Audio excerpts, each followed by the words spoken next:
तो वास्तु में मेजर कौन से ऐसे दोष होते हैं जो बिजनेस ओनर्स को पता होना चाहिए? ऐसा फॉर्मूला बताता हूँ जो हर व्यक्ति के लिए काम आएगा। किसी भी बिल्डिंग में जिसमें 4 दीवारी खड़ी हो गई, उसके अंदर कुछ एनर्जीज का निर्माण होता है। वो 45 एनर्जीज होती है कि जो हमारा जीवन चल रहा होता है उसमें उन्हीं एनर्जीज का 100% प्रभाव होता है। एस्ट्रो वास्तु क्या है कि आपकी कुंडली अलग है, मेरी कुंडली अलग है, आपकी ग्रह दशा कुछ और है, मेरे ग्रह कुछ और बैठे हुए हैं, तो उसके अकॉर्डिंग वास्तु आपको क्या रिजल्ट्स दे रहा है, ये हो गया एस्ट्रो वास्तु। वास्तुशास्त्र में एनर्जी फ्लो एक कॉन्सेप्ट है। अपनी पॉजिटिव एनर्जी का फ्लो कैसे बन सकता है? आप कमर्शियल की बात कर रहे हो तो ऑफिस होगा, शोरूम होगा, शॉप होगी, फैक्ट्री होगी, कुछ तो भी होगा। वहाँ पे पॉजिटिव एंट्रेंस होना बहुत जरूरी है और उतना ही जरूरी है कि कोई नेगेटिव एंट्रेंस ना हो।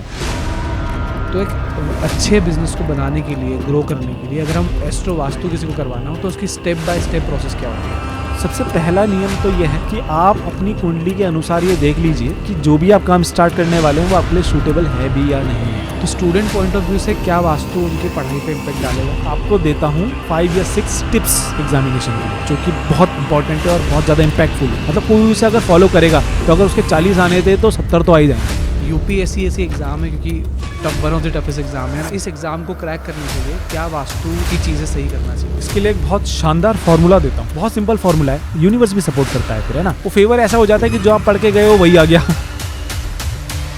भरत जी, आशीष इंटरैक्शन पॉडकास्ट में एक बार फिर से आपका स्वागत है। बहुत बहुत शुक्रिया, थैंक यू सो मच। एक अमेजिंग पॉडकास्ट आपके साथ पहले किया है एस्ट्रो वास्तु पे जी। उसी पॉडकास्ट को हम और डीप में बात करेंगे जरूर। सबसे पहले हमने एस्ट्रो वास्तु के बारे में पहले भी बात की है, बट जो लोग नए हैं, जो नए व्यूवर्स हैं, पहले तो मैं उन सारे व्यूवर्स को रिकमेंड करूंगा कि आप पहले वाला पॉडकास्ट भी देखें और साथ में नए व्यूवर्स के लिए आप एस्ट्रो वास्तु के कॉन्सेप्ट को समझाइए और क्यों एस्ट्रो वास्तु का साथ होना ज़रूरी है वो भी समझाइए। तो शुरुआत करते हैं वास्तु से, क्योंकि उसी का नेक्स्ट स्टेप है एस्ट्रो वास्तु। ठीक है। तो वास्तु का एक लाइन में मतलब समझे तो वास करने योग्य भवन। ओके। ठीक है। और अगर डिटेल में समझे तो किसी भी बिल्डिंग में, चाहे वो फैक्ट्री हो, शोरूम हो, ऑफिस हो, घर हो, किसी भी बिल्डिंग में जिसमें 4 दीवारी खड़ी हो गई, उसके अंदर कुछ एनर्जीज का निर्माण होता है। ओके। ठीक है। वो 45 एनर्जीज होती है। ठीक है। और उस हर एक एनर्जी का हमारे जीवन में कुछ ना कुछ प्रभाव होता है। ठीक है। या ये भी कह सकते हैं कि जो हमारा जीवन चल रहा होता है उसमें उन्हीं एनर्जीज का 100% प्रभाव होता है। ठीक है। ठीक है। तो उन एनर्जीज को बैलेंस करके कि अगर हमें कोई समस्या आ रही है तो किस एनर्जी की वजह से आ रही है, उसको करेक्ट करके उस समस्या को कैसे बैलेंस करें या ख़त्म करें, या अपने डिज़ायर रिजल्ट्स उस एनर्जी को समझ के बैलेंस करके कैसे लें, इसको करने का नाम है वास्तुशास्त्र। ठीक है। और वास्तुशास्त्र को जब एस्ट्रोलॉजी से कनेक्ट किया जाता है, एस्ट्रोलॉजी मतलब कि ग्रह, राशियां, नक्षत्रों का जब मिलन होता है वास्तु एनर्जीज के साथ, जो मैंने बताया भवन के अंदर, किसी भी बिल्डिंग के अंदर 45 एनर्जीज जो निर्माण होती है, इसका कनेक्शन ग्रहों, नक्षत्रों के साथ और राशियों के साथ भी है। वास्तु के अंदर जो दिशाएं होती है उसका भी कनेक्शन राशियों के साथ है। तो जब ये कनेक्शन आपस में मिलते हैं तो ये कस्टमाइज्ड वास्तु एक व्यक्ति के लिए काम करता है। एग्जाम्पल के लिए कि मान लेते हैं कि किसी व्यक्ति ने कहा कि ईस्ट की एंट्रेंस बहुत अच्छी होती है। ठीक है। ठीक है। तो कुछ लोगों का घर ईस्ट एंट्रेंस के साथ है, उनका जीवन बहुत अच्छा चल रहा है। लेकिन अगर दूसरी साइड देखें तो कुछ घर ऐसे भी हैं जिनकी ईस्ट की ही एंट्रेंस है, लेकिन उनका इतना अच्छा नहीं चल रहा है, और कुछ लोगों का तो बहुत ही बुरा चल रहा है सेम एंट्रेंस में। ठीक है। तो ये क्या बात है, ये आई एस्ट्रो वास्तु की। एस्ट्रो वास्तु क्या है कि आपकी कुंडली अलग है, मेरी कुंडली अलग है, आपकी ग्रह दशा कुछ और है, मेरे ग्रह कुछ और बैठे हुए हैं, तो उसके अकॉर्डिंग वास्तु आपको क्या रिजल्ट्स दे रहा है, ये हो गया एस्ट्रो वास्तु। आई थिंक इसके बारे में हमने लास्ट पॉडकास्ट में भी बात किया था कि हर व्यक्ति की कुंडली के हिसाब से कस्टमाइज करना वास्तु एस्ट्रो वास्तु है। राइट। अब जब हम एस्ट्रो वास्तु की बात करते हैं तो हमने लास्ट टाइम भी बात किया था कि आप कमर्शियल वास्तु ज़्यादा देखते हैं, उसके एक्सपर्ट हैं जी। तो मुझे ये जानना है कि जब हम कमर्शलाइज वास्तु या रेसिडेंशियल वास्तु को करते हैं, इन दोनों को अलग अलग क्यों रखा गया? क्योंकि वास्तु बना तो दोनों को अलग करने के रीजंस क्या हैं? देखिए, अलग करने का ऐसा कोई मतलब आप ये कह सकते हैं कि एक तरीके से एक ही है, क्योंकि प्रिंसिपल सेम है। ठीक है। ठीक है। प्रिंसिपल सेम है, लेकिन बिल्डिंग का प्रयोजन या उसका ऑब्जेक्टिव अलग अलग होता है। एग्जाम्पल के लिए घर का ऑब्जेक्टिव कुछ और है। घर का ऑब्जेक्टिव है कि सब साथ मिलके रहें, सुकून से रहें, अच्छी नींद आए, जीवन अच्छा चले, स्वास्थ्य अच्छा रहे। लेकिन वहीं फैक्ट्री के ऑब्जेक्टिव्स, फैक्ट्री का प्रयोजन बदल जाता है। वहाँ क्या है, मशीनरी की हेल्थ ठीक रहे, प्रोडक्शन अच्छा चलता रहे, और लेबर हमारे साइड रहे, वर्कर्स हमारे सपोर्ट में रहे, प्रोडक्शन अच्छा निकल के आए, क्वालिटी अच्छी निकल के आए, प्रॉफिट बने। तो प्रयोजन अलग है, ऑब्जेक्टिव्स अलग हैं। ठीक है। लेकिन प्रिंसिपल सेम है। यानी कि नॉर्थ आपका फैक्ट्री में भी है, नॉर्थ घर में भी है। दोनों ही जगह जल की दिशा है, दोनों ही जगह जो उसका एट्रीब्यूट है वो अपॉर्चुनिटीज लाने का है। ठीक है। लेकिन फैक्ट्री के संदर्भ में वो अपॉर्चुनिटी बदल जाती है और घर के संदर्भ में अपॉर्चुनिटी बदल जाती है, बस इतना ही डिफरेंस है। मतलब जहाँ ऑब्जेक्टिव बदला वहाँ पे बस अब जैसे कि हॉस्पिटल है, कोई क्लिनिक है, तो उसका ऑब्जेक्टिव अलग है, राइट, तो उसका वास्तु उसके अकॉर्डिंग होगा। ऑफिस का ऑब्जेक्टिव अलग है, ऑफिस किस चीज का ऑफिस है तो उसका अलग होगा। इस तरीके से बस यही डिफरेंशिएशन है कि रेजिडेंशियल क्या है और कमर्शियल क्या है, अलग अलग क्यों है। होता एक जैसा है लेकिन क्योंकि ऑब्जेक्टिव अलग है तो रेमेडीज अलग तरीके की लगती है, या अलग अलग तरीके से किया जाता है। वास्तुशास्त्र में एनर्जी फ्लो एक कॉन्सेप्ट है, तो पहले मैं चाहूँगा इसके बारे में थोड़ा बात करते हैं कि किसी भी भवन में या तो रेसिडेंशियल में या किसी कंपनी में या कॉर्पोरेट के अंदर अपनी पॉजिटिव एनर्जी का फ्लो कैसे बन सकता है, उसके बारे में थोड़ा बताइए। फ्लो कई तरीके के हो सकते हैं। मैं आपको एक सिंपल फ्लो जो आम व्यक्ति के एकदम समझ आएगा वो बताता हूँ। ठीक है। कि एक एनर्जी का फ्लो चल रहा है, नॉर्थ से स्टार्ट करते हैं, हालांकि इसे आप कहीं से भी स्टार्ट कर सकते हो, तो नॉर्थ से स्टार्ट करते हैं। ठीक है। नॉर्थ क्या है कि अपॉर्चुनिटीज लाने की दिशा है, जल की दिशा है। अपॉर्चुनिटी किसी भी प्रकार की हो सकती है, ग्राहक आया है तो वो भी एक अपॉर्चुनिटी आई है, क्लाइंट आया तो वो भी एक अपॉर्चुनिटी आई है। ठीक है। ठीक है, तो यहाँ से एक फ्लो शुरू हुआ। अब एक ग्राहक आया, अगर नॉर्थ बैलेंस है तो ग्राहक आया, ठीक है, आगे क्या होगा, आगे एक प्रोसेस होगा, उससे कनेक्शन बनेगा। तो ईस्ट की दिशा कनेक्शन की है। भाई कोई आपके दुकान में चल के आया तो आप उससे कुछ बातचीत करोगे, वो आपको कुछ बताएगा उससे क्या चाहिए, आप उसे समझाओगे मेरे पास क्या है या वही चीज़ है जो भी है, एक कनेक्शन बनेगा। ठीक है, उसके बाद कुछ कन्वर्जन होगा, वो एसी का पार्ट आया, फिर वो आपको पैसे देगा, सामान लेगा। साउथ ईस्ट का पार्ट आया, तो आप समझ रहे हो कि एक पूरा फ्लो चल रहा है। ठीक है। ठीक है, अब हाँ, अब मान लो कि व्यक्ति ने कंप्लेन करी कि ग्राहक ना नाराज होकर चले जाता है। ठीक है। या आता तो है लेकिन उसके मतलब की चीज ही नहीं होती मेरे पास, जो वो मांगता है मेरे पास है ही नहीं, किसी न किसी रीजन से ग्राहक चले जाता है लेकिन आता है। तो सिंपल सी बात समझ आती है कि कहाँ पे फ्लो में दिक्कत है। ठीक है, वो कनेक्शन नहीं बन पा रहा, तो ईस्ट की तरफ फ्लो में दिक्कत है। तो ऐसे एक पूरा एनर्जी फ्लो चलता है कि ग्राहक आया, कनेक्शन बना, डील हुई, ठीक है, उसके बाद संबंध बने, प्रॉफिट हुआ, रिपीटेशन ऑफ क्लाइंट या ग्राहक, वो पूरा एक फ्लो चलता है। तो एनर्जी फ्लो तो इस तरीके से है। भरत जी, उस एनर्जी फ्लो को अगर हम थोड़ा सा डीपर चलते हैं कि अगर किसी बिजनेस के अंदर उस एनर्जी फ्लो को मेंटेन रखना है, पॉजिटिवली रखना है, तो उसके लिए क्या करना चाहिए और कैसे होता है? अगर बहुत सिंपल टर्म में बताऊं तो आप कमर्शियल की बात कर रहे हो तो ऑफिस होगा, शोरूम होगा, शॉप होगी, फैक्ट्री होगी, कुछ तो भी होगा, वहां पे पॉजिटिव एंट्रेंस होना बहुत जरूरी है। अगर आप पॉजिटिव एनर्जी फ्लो बनाने की बात कर रहे हो तो पॉजिटिव एंट्रेंस होना बहुत जरूरी है, और उतना ही जरूरी है कि कोई नेगेटिव एंट्रेंस ना हो। तो मतलब इसकी शुरुआत एंट्रेंस से होगी हमेशा? एंट्रेंस इसमें मेन इंपॉर्टेंट रोल प्ले करती है। मेरे एक्सपीरियंस में मैंने देखा है कि कई लोगों ने वास्तु नहीं करा रखा लेकिन उनका काम बहुत बढ़िया चल रहा है, तो अपने रिसर्च पर्पस के लिए हमने देखा कि भाई ऐसी क्या बात है। तो आप ये समझ लो कि 100 में से 90 जगह पर यही पाया कि इसकी एंट्रेंस पॉजिटिव है। ओके, है ना, तो पॉजिटिव एंट्रेंस का इतना बड़ा रोल होता है। तो अगर सबसे पहली चीज की अगर आपको पॉजिटिव फ्लो बना के रखना है तो एंट्रेंस पॉजिटिव आपकी होनी चाहिए, और try to avoid negative entrances. ठीक है, और अगर आपके 5 एलिमेंट्स बैलेंस हों, जैसे कि जल की दिशा है तो वहाँ फायर ना आई हो, या फायर की दिशा में जल ना आया हो, ऐसे अगर 5 तत्वों का बैलेंस आपकी बिल्डिंग में बैठा हुआ हो तो ये अपने आप में मोर देन इनफ है एक पॉजिटिव एनर्जी फ्लो बनाए रखने के लिए।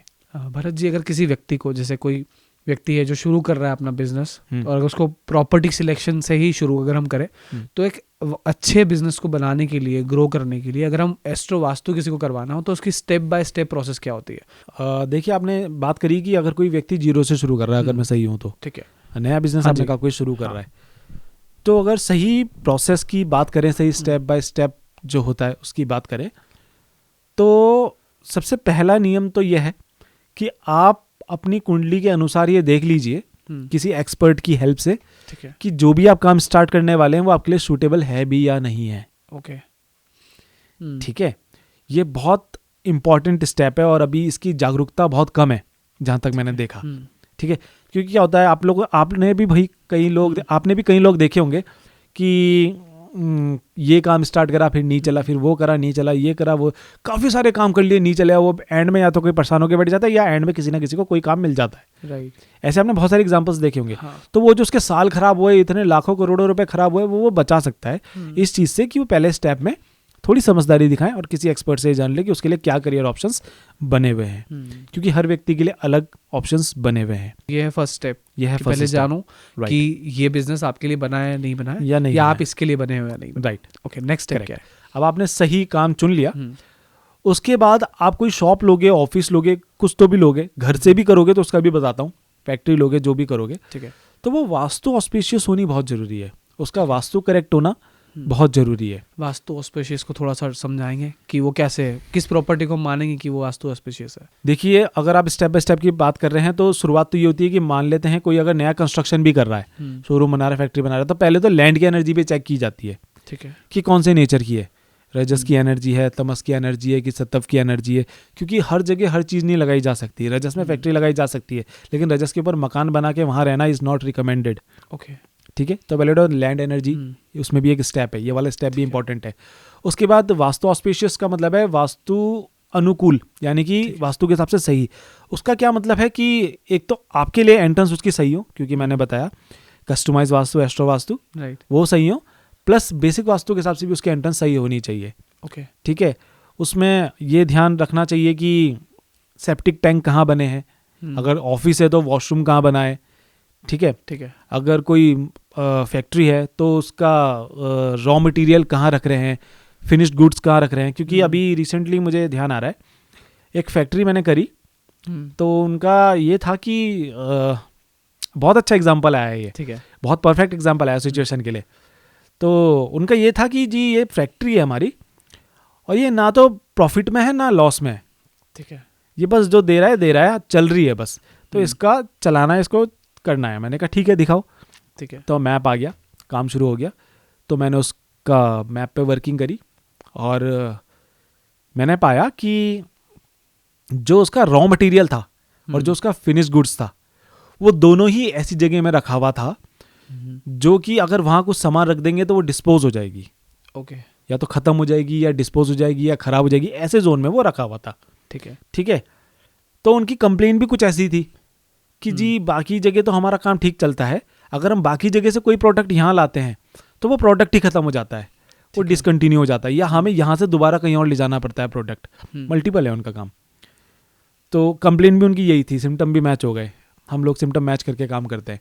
ठीक है, तो अब ये प्रॉब्लम बहुत बड़ी फंस गई उनकी, तो अब कंस्ट्रक्शनल चेंज वहाँ कराना पड़ रहा है, क्योंकि उसकी कोई ऐसी बेसिक रेमेडी हमें मिल भी नहीं रही है, क्योंकि फैक्ट्री है बहुत बड़ी है, कहाँ तक कितना कुछ चेंज करेंगे, और भी अदर।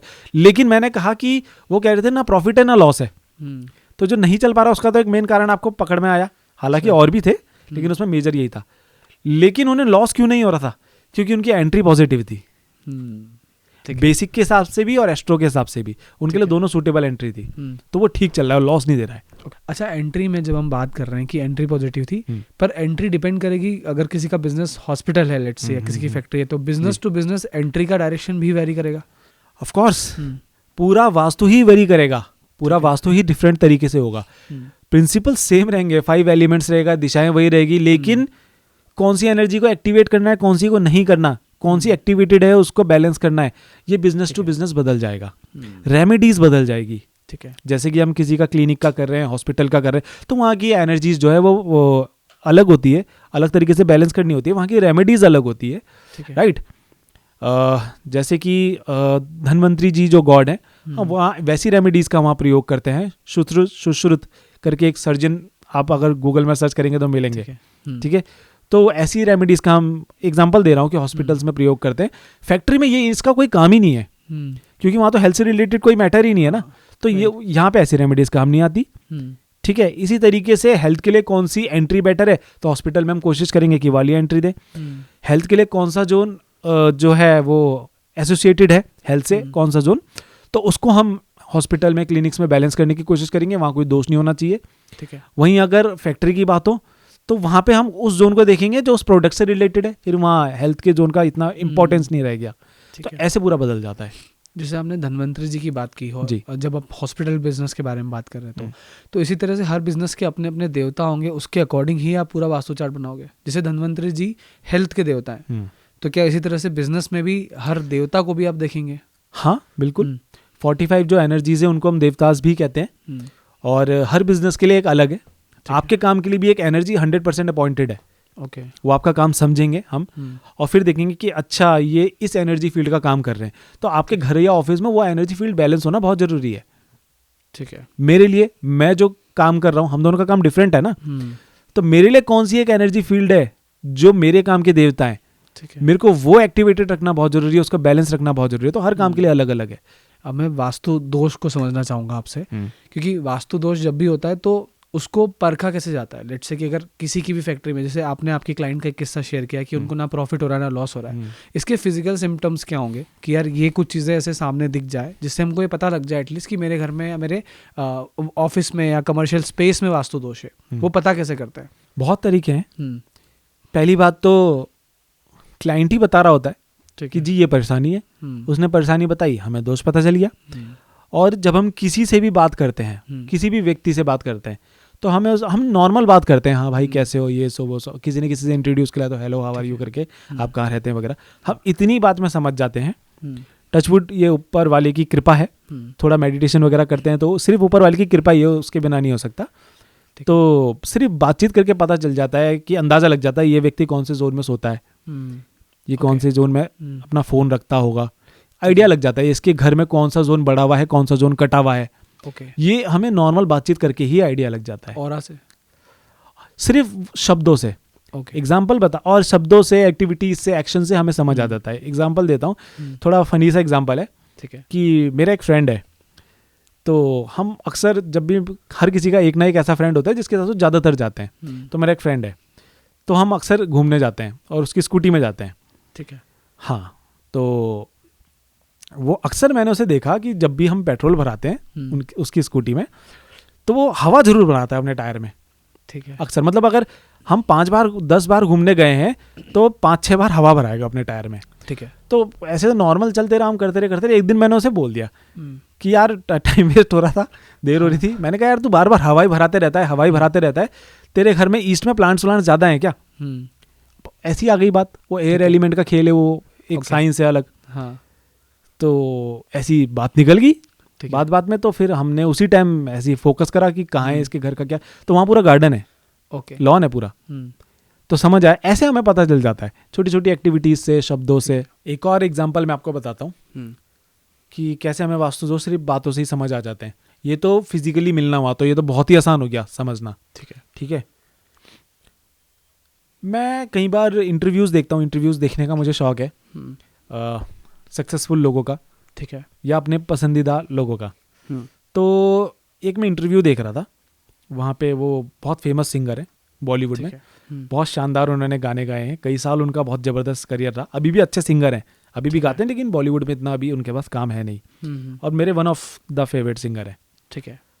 तो उनका इंटरव्यू में देख रहा था, तो इंटरव्यू में उन्होंने जिक्र करा कि सब मेरे साथ बहुत अच्छा चल रहा था, मेरा करियर बहुत अच्छा चल रहा था, गाने मेरे हिट हो रहे थे, लेकिन आई डोंट नो व्हाई अचानक मेरे को काम मिलना बंद हो गया, ठीक है। उन्होंने इंटरव्यू में ऐसे कहा। तो एक आम व्यक्ति देख रहा है, उसके लिए एक आम चीज़ है, लेकिन क्योंकि हम स्पीड में, तो हमें एकदम पकड़ में आता है। अब उन सिंगर के घर में या उनके ऑफिस में, जहाँ से भी वो करते हैं, ठीक है, नॉर्थ में 99.9% श्योरिटी है कि उन्होंने वॉशरूम या टॉयलेट सीट लगवाई है, ठीक है, या सेकेंडरी रेड कलर तो करवाया ही करवाया है, इन दोनों में से एक जरूर करवाया है, ओके।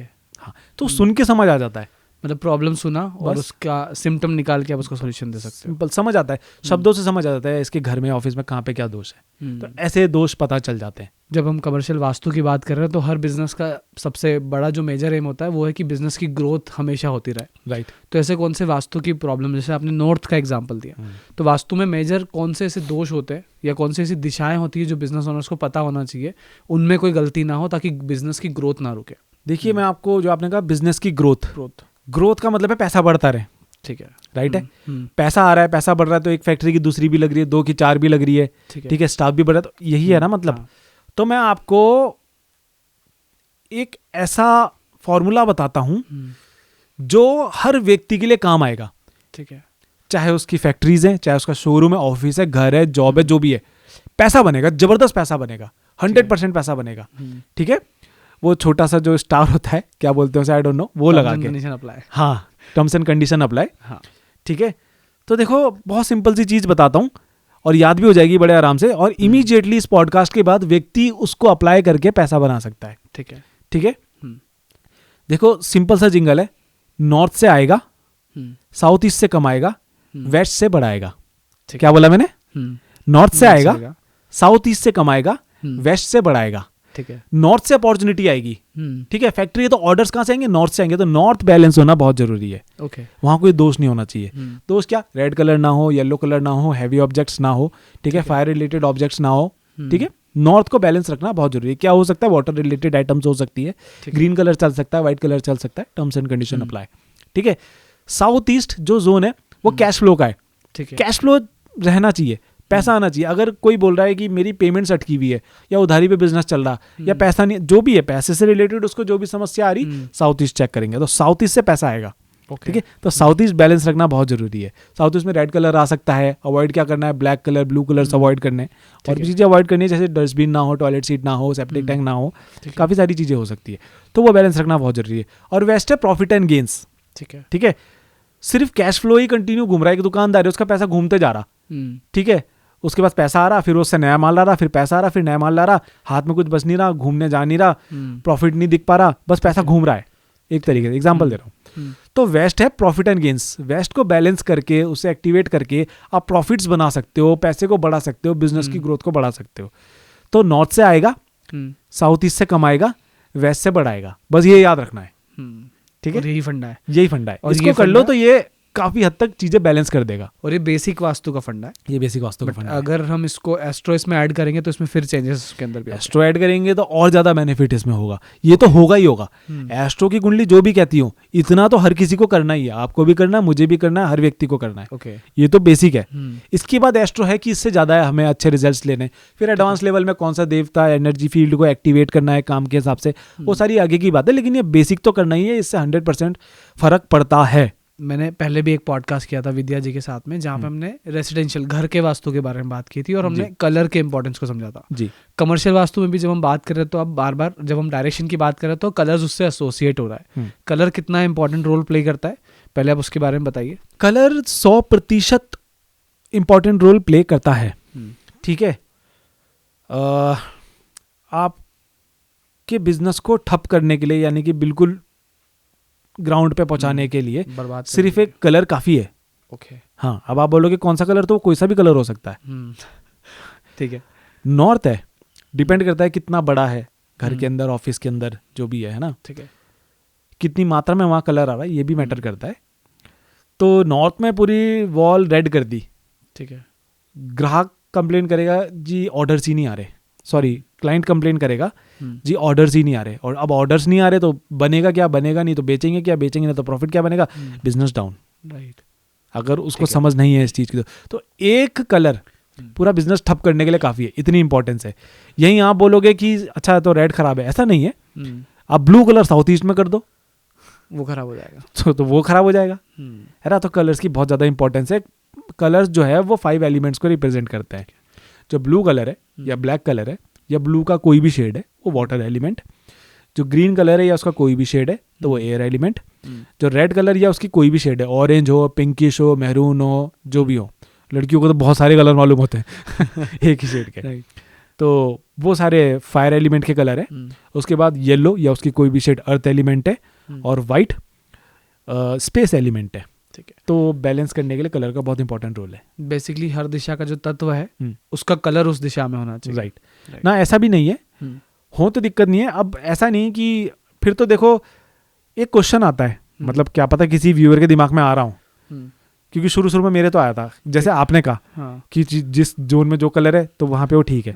तो कहीं कोई ऐसा ना कर दे कि ठीक है मैं ऐसा करता हूँ, नॉर्थ में करा लेता हूँ ब्लू, नॉर्थ में करा लेता हूँ ब्लू, ईस्ट में करा लेता हूँ ग्रीन, साउथ में करा लेता हूँ रेड, साउथ वेस्ट में येलो, और बाकी जो बचा उसमें व्हाइट, तो हो गया घर बैलेंस। लेकिन ऐसा नहीं होता, जरूरी नहीं कि ईस्ट में ग्रीन चलता है तो आप ग्रीन ही ग्रीन वहां कर दो, बहुत ज्यादा बढ़ाना भी नहीं है, बहुत ज्यादा घटाना भी नहीं है, बैलेंस करना है, मतलब बैलेंसिंग हर जगह जरूर बैलेंस करना है।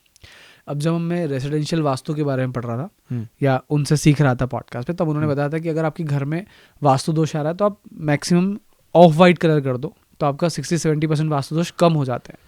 तो क्या ऑफ वाइट कलर का इंपॉर्टेंस कमर्शियल में भी उतना ही लगता है? जो आपने नाम बताया, जिन्होंने आपको ये बताया, तो बिल्कुल बहुत अच्छी बात बताई उन्होंने। ये अगर आपको कहीं समझना है कि यार ये कलर यहाँ चलेगा कि नहीं चलेगा, करूँ कि ना करूँ, कौन सा कलर करूँ, ऑफ वाइट कर दो, क्रीम कलर कर दो, ठीक है। क्योंकि क्या है रीजन, ये न्यूट्रल कलर है, ये खराब नहीं है कहीं भी। आप इसे नॉर्थ में भी कर लो, साउथ में भी कर लो, वेस्ट ईस्ट कहीं भी कर लो, तो ये खराब नहीं है। तो इसे आप कर सकते हो, बिल्कुल सही बात है।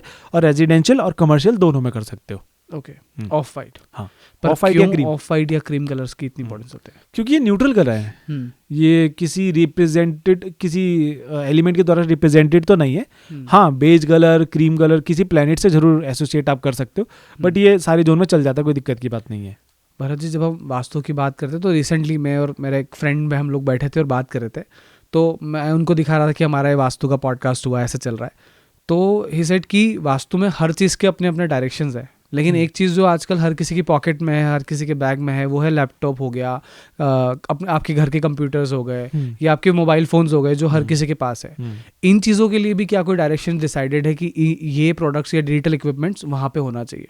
अगर आप बोलो कि क्या कोई स्पेसिफिक दिशा है कि यहीं रखना चाहिए, तो ऐसा तो मैं नहीं समझता। ठीक है, ये डिपेंड करता है कि यूटिलाइजेशन क्या है उस डिवाइस का। आप बेसिकली बात कर रहे हो एक तरीके से डिजिटल वास्तु की, डिजिटल गैजेट्स आप पूछ रहे हो ना? हाँ जी। तो डिजिटल वास्तु का एक पार्ट आ गया। तो डिजिटल वास्तु में क्या है कि हम यूटिलाइजेशन देखेंगे उस प्रोडक्ट का। जैसे आपका कैमरा है, ठीक है, तो आप इसे किस लिए यूज़ करते हो? वाइल्ड लाइफ फोटोग्राफी के लिए यूज़ करते हो, कि पॉडकास्ट के लिए यूज़ करते हो, कि पर्सनल अपनी खुशी के लिए, हॉबी के लिए यूज़ करते हो? तो ये डिसाइड करेगी कि आपको कैमरा कहाँ रखना है। ठीक है, आप प्रोफेशनली यूज़ करते हो, ठीक है, तो प्रोफेशनली यूज़ करते हो, तो मैं कैमरा आपका कहाँ रखवाऊंगा? जहाँ से आपकी कैमरे में स्किल्स और अच्छी हों, आप बेस्ट बन जाओ कैमरे की स्किल्स में, तो मैं ऐसी जोन में आपका कैमरा रखवाऊंगा। लेकिन अगर आप सिर्फ हॉबी के लिए आपने लिया है कि मुझे शौक है, मुझे और कुछ नहीं करना, मैं थोड़ा संडे को टाइम निकालता हूँ, फोटोग्राफी करने जाता हूँ अपना, ठीक है, तो मैं कहाँ रखाऊंगा? मैं वहाँ रखाऊंगा जहाँ आप इसे ज़्यादा से ज़्यादा एंजॉय कर सको अपनी फोटोग्राफी को। ठीक है, आपको बहुत मजा आए, तो वो जोन चेंज हो जाएगा। तो कैमरे का एग्जांपल हुआ, आप जैसे आपने लैपटॉप का कहा, तो लैपटॉप की क्या फंक्शनिंग है? वो लैपटॉप किस चीज़ के लिए यूज़ करते हैं? क्या वो वीडियो एडिटिंग के लिए करते हैं? काम है ना, तो क्या वो वीडियो एडिटिंग है, क्या वो शेयर मार्केट है, वो क्या है, ठीक है, किस चीज़ के लिए यूज़ करते हैं? तो उस पर डिपेंड करेगा कि उन्हें वो चीज़ कहाँ रखनी चाहिए।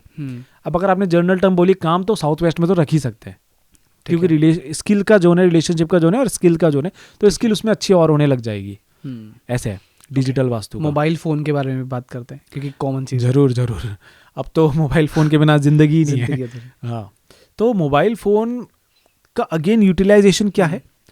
अगर कोई व्यक्ति ऐसे काम में जिसमें सोशल कनेक्टिविटी की बहुत ज़रूरत है, ठीक है, मान लो पॉलिटिशियन है, या कोई ऐसा काम है जिसमें पब्लिक डीलिंग हो बहुत ज़्यादा, तो वो ईस्ट में अपना मोबाइल फ़ोन रख सकता है, या मोबाइल फ़ोन ईस्ट में चार्ज कर सकता है, तो बेनिफिशियल रहेगा। किसी का काम है प्रॉफिट एंड गेन से रिलेटेड कुछ मोबाइल से वो करते हैं, तो वेस्ट में कर सकते हैं। किसी का मोबाइल से काम है, जैसे कि कोई किसी की मैनेजर हैं या असिस्टेंट हैं, या उनका काम है कि क्लाइंट से डीलिंग करना, जो नया क्लाइंट आ रहा है, नया क्लाइंट लाना, ऐसा कुछ काम है, तो वो अपना फ़ोन नॉर्थ में रख सकता है। तो ऐसे डिसाइड होगा कि किसको कहाँ अपना फ़ोन रखना चाहिए, चार्ज करना चाहिए, इससे इन्फ्लुएंस आता है। इनफैक्ट ये तो मैं बता रहा हूँ कि किसको कहाँ रखना चाहिए, लेकिन कोई व्यक्ति कहीं ना कहीं तो रखता ही है ना फ़ोन, राइट। तो जो व्यक्ति अपना फ़ोन जैसी जगह रखता है, धीरे धीरे उस फ़ोन का यूटिलाइजेशन उसी जोन के जैसा हो जाता है। ठीक है, ईस्ट में रखेगा, ईस्ट में रख के ज़्यादातर चार्ज करेगा, तो उसका फ़ोन का यूटिलाइजेशन ऐसा हो जाएगा कि वो सोशल मीडिया में ही लगा हुआ है, इंस्टाग्राम में लगा हुआ है, फेसबुक में लगा हुआ है, लोगों से चैटिंग में लगा हुआ है, कनेक्टिंग में लगा हुआ है, कॉलिंग में लगा हुआ है, बहुत ज़्यादा उसमें फ़ोन यूटिलाइज होगा। ठीक है, वहीं अगर कोई नॉर्थ ईस्ट में फ़ोन चार्ज करता है अपना, जाने अनजाने में कहीं ना कहीं तो कर ही रहा है ना, मान लो किसी का नॉर्थ ईस्ट में हो रहा है और ज़्यादातर नॉर्थ ईस्ट में फ़ोन रखता है अपने घर में, तो आप अधिकतर ये पाओगे कि उनके वॉलपेपर जो हैं वो उनमें भगवान की फ़ोटो है, उनकी जो कॉलर ट्यून है उसमें कुछ भजन है, स्पिरिचुअल हो जाएगा। तो कई बार हमें ऐसे भी फ़ोन का सिर्फ कॉलर ट्यून सुन के या वॉलपेपर देख के थोड़ा अंदाज़ा लग जाता है कि इस व्यक्ति का फ़ोन कहाँ चार्ज होता होगा। अच्छा, वॉलपेपर की भी इंपॉर्टेंस है, क्योंकि आई मेट अ फ्रेंड जिनका शेयर मार्केट, स्टॉक मार्केट का बिजनेस है, और वो अपने वॉलपेपर पे जनरली लक्ष्मी जी का ही फोटो रखता है। फिर मेरे कुछ दोस्त ऐसे भी हैं जो हनुमान जी की फोटो रखते हैं, इवन मैं खुद अपने फ़ोन में हनुमान जी की फोटो रखता हूँ। मेरा उससे कनेक्शन ये है कि मैं को जब फ़ोन देखूँ तो मुझे अच्छा लगे, अच्छा फील हो, और मैं हनुमान जी को काफ़ी मानता हूँ, तो इसलिए मैं रखता हूँ। बट क्या वॉलपेपर्स भी डिसाइड करेंगे कि आपकी ज़िंदगी, आपके बिजनेस में क्या होगा? उसका इन्फ्लुएंस ज़रूर होता है। ओके, इतना बड़ा इम्पैक्ट मैं नहीं मानूंगा, लेकिन इम्पैक्ट होता है, ये पक्की बात है। ठीक है, तो जैसे आपने बताया कि किसी ने कुछ लगा रखी, किसी ने कुछ लगा रखी, अगेन वो इन्फ्लुएंस तो वहीं से है जहाँ उनका फ़ोन रखा जा रहा होगा। आपने अगर हनुमान जी का लगा रखा था या है अभी भी है, लगा रखा था, अभी चेंज हुआ है, तो मुझे ऐसा लगता है कि फायर्स के जोन के कहीं पे आप अपना फ़ोन चार्ज करते होंगे या रखते होंगे, वो साउथ हो सकता है या साउथ ईस्ट हो सकता है जोन, तो अधिकांश आपका फ़ोन शायद वहाँ रहता होगा, ऐसा मैं अंदाज़ा लगा रहा हूँ। तो वैसे ही किसका फ़ोन कहाँ रह रहा है, वॉलपेपर आप एज अ रेमेडी अपने लिए चुन के लगा सकते हो। जैसे मैंने कल ही अपना वॉलपेपर अभी एक लॉक स्क्रीन में चेंज करा, होम स्क्रीन में मेरा रहता ही एक, और वो बहुत चुन के मैंने लगा रखा है। ठीक है। और आप देखोगे तो शायद आपको फनी भी लगेगा मेरा वॉलपेपर। उसमें मेरी 2 इमेजेस है वॉलपेपर में, होम स्क्रीन में। एक उसमें मंकी है और एक उसमें एक बर्ड है, कुछ स्पेशल बर्ड है वो। तो वो मैंने लगा रखा है, तो वो मैंने अपने नक्षत्रों के हिसाब से लगा रखा है। ठीक है, कि वो मुझे बेनिफिट दे। ठीक है। और कल ही मैंने सिर्फ अपना लॉक स्क्रीन का बदला, होम स्क्रीन वही थी जो मेरा है, लॉक स्क्रीन का बदला वो मैंने सिर्फ 2-3 दिन के लिए बदला, क्योंकि कोई एक नक्षत्र मेरा एक्टिवेट हो रहा था बीच में इन दिनों में, तो उसका बेनिफिट मुझे मैक्सिमम लेना था, तो मैंने अपना 2-3 दिन के लिए वो नक्षत्र से रिलेटेड अपना लॉक स्क्रीन लगाया। तो आप एज ए रेमेडियल अपने वॉलपेपर्स को चेंज कर सकते हो, लेकिन आपको पता होना चाहिए लगाना कौन सा है। ओके। वो सेकंड चीज इज कि अगर आप मोबाइल की बात कर ही रहे हो, तो मैं आपको एक बहुत अच्छी शानदार टिप देता हूँ जो सबके लिए, सारे व्यूअर्स के लिए, और बहुत सिंपल सी टिप है। आप अपना फोन लो, मैं आपको बताता हूँ मोबाइल वास्तु। ओके, ठीक है। ठीक है, ये क्या है? मैं आपको बड़ी इंटरेस्टिंग चीज बताता हूँ, और है इसका इफेक्ट है, इम्पैक्ट है बहुत अच्छा। ठीक है। Terms and condition apply. ठीक है, क्योंकि देखो वास्तु ना यार ऐसा है कि आप इसे एक चेस के गेम के जैसा समझो, कि मैं आपको ये तो बता सकता हूँ कि घोड़ा 2.5 कदम चलता है, ऊंट टेढ़ा चलता है, वज्र 2 तरीके से चलता है, हाथी से, ये तो मैं बता सकता हूँ, लेकिन हर गेम अलग है। राइट, है ना? तो हर किसी का वास्तु ऐसी होता है, हर वास्तु अलग है। ठीक है। तो टर्म्स एंड कंडीशन अप्लाई। मैं आपको मोबाइल वास्तु बताता हूँ।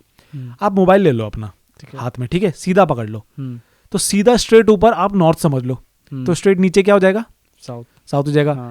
राइट साइड में क्या हो जाएगा? ईस्ट, और लेफ्ट साइड में हो जाएगा वेस्ट। ठीक है। अब आपका एक ग्रिड हो गया फोन। ठीक है, ये दिशाएं हो गई आपके फोन की। ठीक है। ठीक है। अब नॉर्थ का काम है अपॉर्चुनिटीज लाना, ग्राहक लाना। तो अगर आप चाहते हो कि आपके फोन से ग्राहक आए, तो अपने कॉन्टेक्ट का या जो फोन का जो आइकन होता है कॉलिंग वाला, जिसमें फोन बना होता है, वो आप नॉर्थ साइड में वो आइकन बना दो ऊपर की। हाँ, आप शिफ्ट कर सकते हो ना एंड्रॉइड में, तो शायद अब उसमें एप्पल में भी कर सकते हैं। हाँ। अब वहां रख दो। ठीक है। तो हम साउथ ईस्ट में कौन सी ऐप लाएंगे? गूगल पे की लाएंगे, फोन पे की लाएंगे, बैंकिंग की ऐप लाएंगे साउथ ईस्ट में। क्यों? क्योंकि कैश फ्लो का जोन है। तो आप ऐसे अपनी एप्स को डिजाइन कर, भाई कहीं तो पड़ी है ना अभी भी। हाँ, कहीं तो है ना। ढंग की जगह रख लेंगे तो फायदा ही होगा, नुकसान तो कुछ नहीं होगा। तो ये है मोबाइल वास्तु। साउथ ईस्ट की जगह में अपनी पेमेंट्स की ऐप रख लो, नॉर्थ में ऐसी ऐप्स रख लो जो आपको ग्राहक चाहिए, ईस्ट में अपनी सोशल कनेक्टिविटी की ऐप्स रख लो। अगर कोई शेयर मार्केट वगैरह का काम करता है तो वेस्ट में अपनी शेयर मार्केट वगैरह की ऐप्स रख ले, इस तरीके से। अब ऐसी जोन बनता है SSW भी, SSW डिस्पोजल का जोन होता है। तो आपके फोन में SSW कहाँ आ रहा? सिंपल है, आप समझ जाओगे ग्रिड देख के या इंटरनेट से। तो वहां पे आप ऐसी कोई ऐप रख लो जो आपको डिस्पोज करनी हो, जिसको ज्यादा यूज ना करना हो, या एडिक्शन छुड़ानी हो। जैसे बच्चे हैं, थोड़े जवान बच्चे, अब पेरेंट्स चाहते हैं कि वो अपना ये वाला गेम जो भी आजकल चल रहे हैं बहुत वायरल है, जिसका एडिक्शन होता है, वो छूट जाए। तो उस बच्चे के फोन में SSW की दिशा में वो ऐप डाल दो, ऐप का आइकन डाल दो, गेम का आइकन डाल दो, तो धीरे धीरे छूट जाएगा। अच्छा, हमारा पॉडकास्ट कई सारे स्टूडेंट भी देखते हैं, स्पेशली उनमें से UPSC कैटेगरी वाले। लेकिन मैं UPSC के बारे में थोड़ा लेट बात करना चाहूँगा। पर जब मैं स्टूडेंट कैटेगरी की बात करते हैं, आई नो कि जब मैं स्टूडेंट था और मैं अपने शहर से दूर था, तो अगर आप लेट से कोई इंदौर आया है पढ़ने, कोई दिल्ली आया है पढ़ने, तो वहाँ पे आपको हॉस्टल रूम्स मिलेंगे और बहुत छोटे रूम्स मिलेंगे। तो स्टूडेंट पॉइंट ऑफ व्यू से क्या वास्तु उनकी पढ़ाई पे इम्पैक्ट डालेगा, उसके बारे में थोड़ा बताइए। और क्योंकि जब हम किसी और सिटी में शिफ्ट होते तो हमको हमारी डायरेक्शन चूज करके रूम कभी नहीं मिलेगा। एक बेसिक हॉस्टल का रूम मिलेगा, बहुत छोटा सा कमरा, और उसमें भी बहुत ज़्यादा मैस बनी होती है। उसको थोड़ा सा सिंप्लीफाई करो, वो कैसे डिसाइड होता है? कोई व्यक्ति अपने घर से दूर पढ़ने आया, अब उसने वहाँ पे रूम लिया, हॉस्टल में लिया या जैसे भी लिया, PG लिया, अब वो डिसाइड नहीं कर सकता उसका वास्तु। उसको तो जैसा मिल गया उसने ले लिया, और होते भी छोटे हैं, थोड़ा मैस जैसे आपने बताया वैसे होता है, 2-3 लोग साथ रह रहे हैं। तो देखो दोस्त, ये तो है किस्मत की बात। ठीक है, ठीक है। क्योंकि वास्तु तो 100% उस फ्लैट का या रूम का उसके ऊपर इफेक्ट डालेगा ही डालेगा। ऐसा हो नहीं सकता कि ना डाले। अगर नेगेटिव एंट्रेंस है तो बेकार में मेहनत कर रहा है फिर वो। ओके, हाँ। अगर पॉजिटिव एंट्रेंस है तो अगर उसने 40% की अगर उसने मेहनत करी तो 60 तो उसके आराम से आ ही जाएंगे। इतना फेवर हो जाता है। ठीक है। तो रूम मिलना जो है वो बहुत किस्मत का खेल है, क्योंकि वास्तु तो 100% इफेक्ट करेगा ही करेगा उस रूम का। भरत जी, लेकिन जब आप किस्मत या कर्म की बात करते हैं हम लोग, तो मुझे जानना है कि अगर हर एक चीज़ वास्तु से ही प्लान हो रही है कि मुझे अपने वास्तु में या ये चेंजेस करने हैं और इससे मेरे कर्म या रिजल्ट बदल जाएंगे, तो फिर किस्मत का कॉन्सेप्ट कैसे आएगा, और किस्मत और कर्म का कॉन्सेप्ट फिर क्यों हम पिक्चर में आ रहा है? ये आपने ना मेरा बहुत खूबसूरत सवाल पूछा है और वन ऑफ द फेवरेट सवाल है ये मेरा। ओके। हाँ, इस पे बात करना मुझे बहुत अच्छा लगता है क्योंकि बहुत अच्छी इंसाइट है इसके ऊपर। तो देखो, किस्मत वास्तु जो है उससे किस्मत बदली जा सकती है, ठीक है, लेकिन अब मैं आपको बताता हूँ किस्मत और वास्तु का खेल। कई केसेस हमारे पास ऐसे आते हैं, कई केसेस, ठीक है, कि हमने उनका वास्तु देखा, ठीक है, हमने कहा कि बॉस ये एंट्रेंस बंद करनी है और यहाँ पे ये एंट्रेंस खोलनी है, ठीक है, ठीक है, तो तू आज अगर 10 में खेल रहा है ना, तो तू 1 साल बाद 10,000 में खेल रहा होगा, ये मेरी गारंटी लिख के दे सकता हूँ, ठीक है, प्रॉफिट होगा, मैंने गारंटी दे दी, ठीक है, करना उसको है, राइट। हाँ।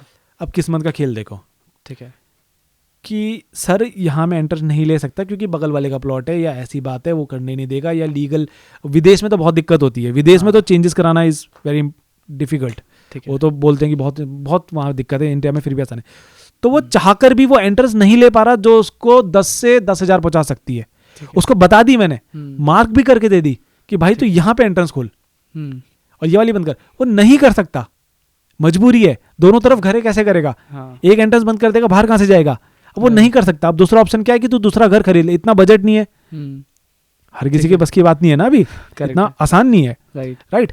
तब उसे पता भी है कि वो 10 के 10,000 कैसे बनाएगा, लेकिन वो फिर भी नहीं कर पा रहा, ये उसकी किस्मत है। पर क्या इस केस में ऐसा मान सकते हैं कि एस्ट्रोलॉजिकल चार्ट की वजह से वो ये चीज़ कर नहीं पा रहा है?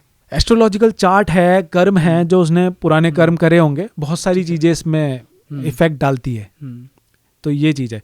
हाँ, लेकिन ऐसा नहीं है कि फिर वो कुछ नहीं कर सकता, फिर हम जुगाड़ करते हैं फिर रेमेडीज लगाते हैं, उसको 10 से 100,000 तो पहुंचाते हैं, फिर भी कुछ ना कुछ करके देते हैं, लेकिन हमने उसे बेस्ट वर्जन बताया, फिर भी नहीं कर पा रहा, ये किस्मत की बात है। सेकंड, आपने कर्म का जिक्र करा था कि फिर कर्म क्या है। देखो, पहले तो हम ये कभी नहीं कहते कि अगर आपका वास्तु कर दिया तो कर्म करने की जरूरत नहीं है। इनफैक्ट वास्तु और जो रिजल्ट मैनिफेस्ट होगा उसके बीच का जो ब्रिज है वो एक्शन ही है, एक्शन तो आपको लेना ही है, राइट। क्योंकि अगर ऐसी कोई विद्या मेरे पास होती है, किसी के भी पास होती, तो मैं अपना वास्तु सेट करता और घर में लेट जाता, हाँ, काम करने की क्या जरूरत थी। लेकिन एक्शन जरूरी है, पहली चीज, कर्म जरूरी है। सेकंड चीज इज कि आपने देखा होगा कि कोई व्यक्ति था, बहुत एग्जाम्पल होते हैं कि ये व्यक्ति था, साइकिल भी नहीं थी इसके पास, तो कहाँ से वास्तु कराता, लेकिन आज देखो क्या नहीं है इसके पास, रोल्स रॉयस भी है। ऐसे एग्जाम्पल्स आपकी नज़र में भी होंगे, मेरी नज़र में भी है। तो ये क्या खेल है? ये कर्म का खेल है, ठीक है, ठीक है। अब मैं आपको वास्तु और कर्म के बीच में रिलेशन बताता हूँ। इस टर्म को भी एक नाम दे देते हैं, कर्म वास्तु, ठीक है। अब मैं आपको कर्म, हाँ एक्चुअल में कर्म वास्तु है, मैं आपको कर्म वास्तु अब समझाता हूँ थोड़ा, ठीक है, बहुत ब्रीफ में समझाऊंगा क्योंकि बहुत डिटेल टॉपिक है। मैंने आपको बताया था कि 45 एनर्जीज किसी भी बिल्डिंग के अंदर होती है, ठीक है, घर में भी होती है, ठीक है। तो वो 45 जो एनर्जी फील्ड्स हैं, जिसे देवता भी बोलते हैं और भी बहुत सारी नामों से जाना जाता है, तो वो हर एक एनर्जी 45 जो है 1 2 3 करके होंगी, तो हर एक एनर्जी कोई एक इमोशन या कोई एक एक्टिविटी है हमारे कर्मों की, ठीक है। एग्जाम्पल के लिए जैसे दिति नाम की एक एनर्जी है, ठीक है, तो उसका एट्रीब्यूट है या उसका एक रिजल्ट ये भी है कि डिसिप्लिन, ठीक है, ठीक है। तो अगर कोई व्यक्ति डिसिप्लिन में खुद ही रहेगा तो उसका घर में दिति बैलेंस अपने आप ही हो जाएगा। मतलब वो डायरेक्शन भी उसको बैलेंस करने की जरूरत नहीं है, उसको अपनी पर्सनालिटी ऑटोमेटिकली हो जाएगी।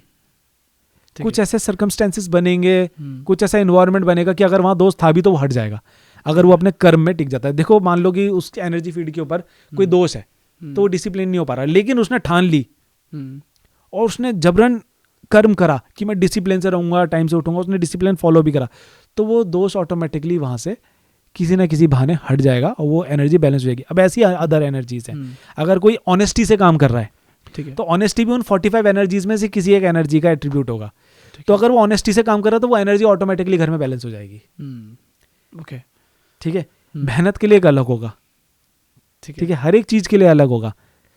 जुबान पे बने रहने के लिए एक एनर्जी होगी।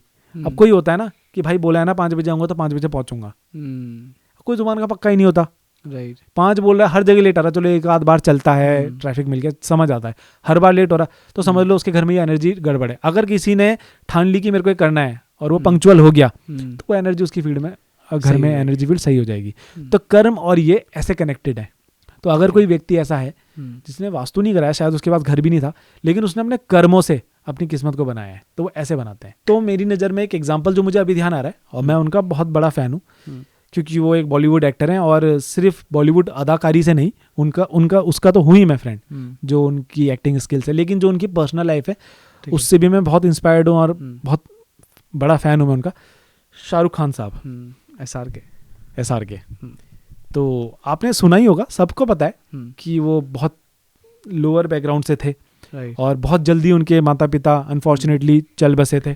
तो कहाँ से व्यक्ति कहाँ पहुँचा, रोल्स रॉयस है आज, कभी साइकिल खरीदने के भी पैसे नहीं थे, ठीक है। और मैंने सुना है कि जब वो मुंबई आए थे तो उनके पास रहने के लिए घर भी नहीं था, फुटपाथ पे भी सोए थे, और जब शायद उनकी फिल्म चल रही थी तो वो डायरेक्टर के घर में रहे थे, है ना। तो उनका अपना घर तो था नहीं, तो वास्तु से कैसे वो इतने बड़े बन गए, ठीक है, उनका कर्म। अब आप अगर उनके इंटरव्यूज़ देखेंगे, मैं देखता हूँ, और कई लोग हैं जो इंटरव्यू में उनका जिक्र करते हैं, उनकी हैबिट्स बताते हैं, तो बहुत अच्छे रीडर हैं, वो पंक्चुअल हैं, डिसिप्लिन्ड हैं, ठीक है, बहुत ज़्यादा मेहनती हैं, 18 घंटे काम करते हैं, 4 घंटे सोते हैं, डाइट में उनका बहुत ज़्यादा कंट्रोल है। अब एग्जाम्पल जैसे वही चीज़ है ना, कि जैसे एक रुद्र नाम की एनर्जी होती है, तो वो कंट्रोलर होती है, ठीक है। तो अगर वो एनर्जी घर में बैलेंस है तो इंसान का कंट्रोल अपने ऊपर या किसी भी चीज़ के ऊपर बहुत अच्छा रहेगा। या अगर आपका कंट्रोल खुद अच्छे से, आप कर्म प्रैक्टिस कराए आपने, कंट्रोल लगता है हर चीज़ में, तो घर में ऑटोमेटिकली बैलेंस हो जाएगी। तो मुझे ऐसा लगता है कि उनके सक्सेस का एक बड़ा राज ये भी है कि उन्होंने बहुत मेहनत करी है और अपने कर्मों के ऊपर बहुत काम करा है, जिसकी वजह से ऑटोमेटिकली यूनिवर्स ने उन्हें सपोर्ट करा। और जब उन्होंने घर लिया भी होगा, या जो लिया है मन्नत, तो वो मैं 100% कह सकता हूँ ये बात कि वो उनके लिए फेवरेबल होगा ही होगा, वरना ऐसी सक्सेस नहीं मिल सकती 100%। आपने मन्नत के घर को या उसके डायरेक्शन को स्टडी किया है? मैंने, हाँ, क्योंकि मैं फ़ैन हूँ तो मैंने ज़रूर किया था। क्या ट्रेड्स हैं उनके सक्सेस के? देखिए कि अब अंदर जाके तो नहीं देख सकते फिलहाल, कभी मौका लगा तो ज़रूर, प्रभु ने चाहा तो ऊपर से देखा है, गूगल व्यू जो होता है, तो आप अगर गूगल में सर्च करेंगे शाहरुख खान कुंडली, तो क्या किसी को उनका एग्जैक्ट टाइम मालूम नहीं है, जनरल पब्लिक को तो नहीं मालूम, शायद किसी को मालूम हो तो बात अलग है। तो आप जब गूगल में सर्च करेंगे शाहरुख खान कुंडली, तो एक कुंडली बन के आ जाएगी। तो वो कुंडली क्या है कि एक जनरल टाइम मान लिया, डेट सबको पता है, जगह सबको पता है, लेकिन टाइम नहीं पता, तो टाइम मान लिया कि 12 बजे होगा, ठीक है, किसी ने 2 बजे मान लिया, तो एक कुंडली बन के आ जाती है। तो जहाँ तक मुझे याद है कि जब मैं उनका मैप स्टडी कर रहा था और जब मैंने उनकी कुंडली देखी, तो वो आपस में मैच नहीं हो रहे थे। अगर ये कुंडली और ये मैप है तो इतनी बड़ी सक्सेस नहीं मिल सकती। अच्छा, हाँ, ठीक है। तो अब घर तो चेंज नहीं होगा, घर तो सही है, इसका मतलब कुंडली गलत थी। तो कुंडली को मैंने थोड़ा बहुत हिलाया, टाइम आगे पीछे करा, तो एग्जैक्ट उनकी कुंडली भी आ गई जिससे उनका घर मैच हो रहा था। तो एस्ट्रो वास्तु कंप्लीटली उनके लिए उसमें काम कर रहा था, बहुत अच्छे तरीके से। जो एक इंसान के लिए सबसे बेस्ट एंट्री हो सकती है, वो एंट्री मिली हुई उन्हें, ठीक है। और बहुत सारी चीज़ें जो उनके फेवर में उसमें, बाकी देखो अंदर तो है ही। अब मैं अंदाज़ा ही लगा सकता हूँ कि जैसे शाहरुख खान साहब है, तो उनका जो जहाँ वो अपने अवार्ड्स रखते हैं, अपनी अचीवमेंट्स रखते हैं, वो मेरे ख्याल से सेंटर और साउथ ईस्ट के बीच में एक जगह बनती है, वो वहाँ पे रखते होंगे अपने घर के अंदर उसे। ऐसी बहुत सारी चीज़ें अंदाज़ा लगाया जा सकता है। Bharat ji, coming back to the topic, हम स्टूडेंट पर्सपेक्टिव की बात कर रहे थे, वो आपने बहुत अच्छे से समझाया, फिर आपने किस्मत और कर्म समझाई। अब मैं जानना चाहता हूँ कि जब यूपीएससी ऐसी एग्ज़ाम है, क्योंकि one of the toughest exam है, एंड आई थिंक यूपीएससी के साथ साथ में सारी एग्जाम्स, IIT, नीट, हम इनकी भी बात करते हैं, तो इन एग्ज़ाम्स के अंदर जहाँ कंपटीशन बहुत हाई है, सक्सेस रेशियो बहुत कम है, इस एग्ज़ाम को क्रैक करने के लिए क्या वास्तु की चीज़ें सही करना चाहिए? ठीक है, मैं आपको इसके लिए एक बहुत शानदार फार्मूला देता हूँ। बहुत सिंपल फार्मूला है, जो भी फॉलो करेगा, अगर उसने 40% की मेहनत करी है, ठीक है, तो 50-60 उसके कहीं नहीं गए। क्योंकि यूनिवर्स भी सपोर्ट करता है फिर, है ना, ठीक है। वो फेवर ऐसा हो जाता है कि जो आप पढ़ के गए हो वही आ गया। ऐसे ऐसे फेवर कुछ मिल जाते हैं, कुछ ना कुछ जुगाड़ बन जाता है। लेकिन मैं इसकी शुरुआत करता हूँ इस चीज़ से कि बहुत सारा यूथ जो है वो इन चीज़ों के लिए कर रहा है, लेकिन उनको ये ध्यान जरूर रखना चाहिए कि क्या ये फील्ड उनके लिए बनी हुई भी है कि नहीं, क्योंकि सक्सेस रेशियो वैसे ही कम है, ठीक है, राइट। बहुत सारे लोग आते हैं और बहुत कम सीट्स होती है। तो पहले तो आप ये चेक जरूर करो कि आपके लिए बना हुआ है कि नहीं। आप अपने 1 साल, 2 साल, 3 साल, 4 साल ऐसे खराब मत करो। अगर आप आपके लिए कुछ और बना है, तो आप ये इतने साल अगर वहाँ दोगे तो आप पता नहीं क्या कमाल ही कर दोगे, राइट, ज़बरदस्त कमाल कर दोगे। तो सबसे पहली तो ये इंपॉर्टेंट चीज़ है कि आप देखो कि आप क्या करना चाहते हो, क्योंकि अगर आप कहोगे मच्छी को, फिश को कि तू पेड़ में चढ़ के दिखा, तो वो कितनी भी कोशिश कर ले, वो 4 साल लगा ले, वो कितनी पढ़ाई कर ले, वो कोई सा भी कोर्स ले ले, वो बंदर जैसा पेड़ नहीं चढ़ सकती, या पेड़ ही नहीं चढ़ सकती पहली बात तो। और वहीं अगर आप कहो कि बंदर को फिश की तरह तैर के दिखा, तो इट्स नॉट पॉसिबल। तो अपना कर्म समझो पहले तो, ठीक है। दूसरा, मैं जो तैयारी कर ही रहे हैं, मैं उनको वास्तु की एक बहुत ज़बरदस्त टिप देता हूँ, और अगर आप इसे फॉलो करोगे तो इतनी मेरी गारंटी है कि अगर आप 40% की मेहनत कर रहे हो तो 50-60 आपके कहीं नहीं गए। ठीक है। आप सिर्फ एक चीज़ नोट कर लो, इस फॉर्मूले का नाम है न्यूज़। ठीक है, न्यूज़ एक फॉर्मूला ले लो आप, NNEWS, न्यूज़। अब हो सकता है मैं एक्सप्लेन करते हुए थोड़ा अल्फाबेट ऊपर नीचे कर दूँ, आप खुद ही ठीक कर लेना। ठीक है, तो N स्टैंड्स फॉर, सबसे पहले लेते हैं नॉर्थ। ठीक है, नॉर्थ ठीक होना, बैलेंस होना बहुत ज़रूरी है। वहाँ पे रेड ना हो, येलो ना हो, वाटर से रिलेटेड, ब्लू से रिलेटेड कलर्स वहाँ आ सकते हो, कोई क्लटर ना हो, और टॉयलेट सीट, डस्टबिन जैसी चीज़ तो ऑब्वियसली ना हो। ठीक है, नॉर्थ को बैलेंस रखना बहुत ज़रूरी है स्टूडेंट्स को, क्योंकि जो स्पेशली यूपीएससी स्टूडेंट्स को, क्योंकि यूपीएससी एग्जाम्स में मेरे ख्याल से टाइम मैनेजमेंट की बहुत अहमियत है। क्या मैं सही बोल रहा हूँ? Right, yes. तो नॉर्थ अगर आपका बैलेंस रहे तो आपका टाइम मैनेजमेंट बहुत अच्छा रहता है। अगर कोई स्टूडेंट है जो लाख कोशिशों के बाद अपना टाइम मैनेज नहीं कर पा रहा, ठीक है, तो उसको अपना नॉर्थ चेक करने की भी ज़रूरत है। ठीक है। दूसरा एन, मैंने कहा था NNEWS, तो दूसरा N stands for north east. ठीक है, नॉर्थ ईस्ट जो जोन है वो क्लैरिटी का जोन है, फोकस का जोन है। तो आप समझ ही सकते हो नाम से ही कि इस एग्जामिनेशन के लिए कितनी क्लैरिटी चाहिए और कितना ज़्यादा फोकस चाहिए। तो अगर व्यक्ति कहे कि मैं फोकस नहीं कर पा रहा, या फोकस नहीं बन पा रहा, या क्लैरिटी नहीं मिल पा रही, तो नॉर्थ ईस्ट बैलेंस करने की जरूरत है। अगेन वाटर का जोन है, तो सेम जैसे नॉर्थ में बताया, फायर से related red colour, yellow colour नहीं होने चाहिए, ब्लू जैसे कलर आ सकते हैं, डस्टबिन, ये चीज़ें अवॉइड करें, क्लटरनेस अवॉइड करें, साफ सुथरा रखें। साफ सुथरा तो हर कोई रख सकता है ना, साफ सुथरा रखें। ठीक है, नॉर्थ ईस्ट। तो न्यूज़ में फिर ई आता है, ई स्टैंड्स फॉर ईस्ट। ठीक है, तो अगर आप ईस्ट को बैलेंस रखते हैं, साफ सुथरा रखते हैं, ग्रीन फेवरेबल कलर है, ठीक है, वाइट कलर अवॉइड करें, ठीक है, रेड कलर अवॉइड करें। ठीक है, तो ईस्ट में एक देवता आते हैं सूर्य करके। तो जैसे यूपीएससी गवर्नमेंट जॉब की तैयारी हो रही है, तो सूर्य जो है वो गवर्नमेंट को भी रिप्रेजेंट करते हैं। ठीक है, ईस्ट का जो जोन है वो भी गवर्नमेंट को रिप्रेजेंट करता है। ठीक है, तो ये जोन क्लीन होना, बैलेंस होना बहुत ज़रूरी है, इसको बैलेंस करके रखें। और ये बैलेंस रहता है तो क्या है, आपको कोच भी अच्छे मिलते हैं, टीचर्स भी अच्छे मिलते हैं, गाइडेंस भी अच्छी मिलती है। ठीक है, उसके बाद आते हैं डब्लू में। W stands for west of south west, direction होती है एक, ये होती है एजुकेशन की। तो ये तो है ही एजुकेशन की डायरेक्शन, है ना। तो इसको तो साफ सुथरा रखना, दोष फ्री रखना बहुत ज़्यादा ज़रूरी है। सफाई रखें, अच्छे से क्लीन करके रखें। और अगर आप कहीं बैठ के पढ़ना चाहते हैं तो WSW एक अच्छा जोन बच्चों के लिए हो सकता है। Terms and condition apply with astro vastu.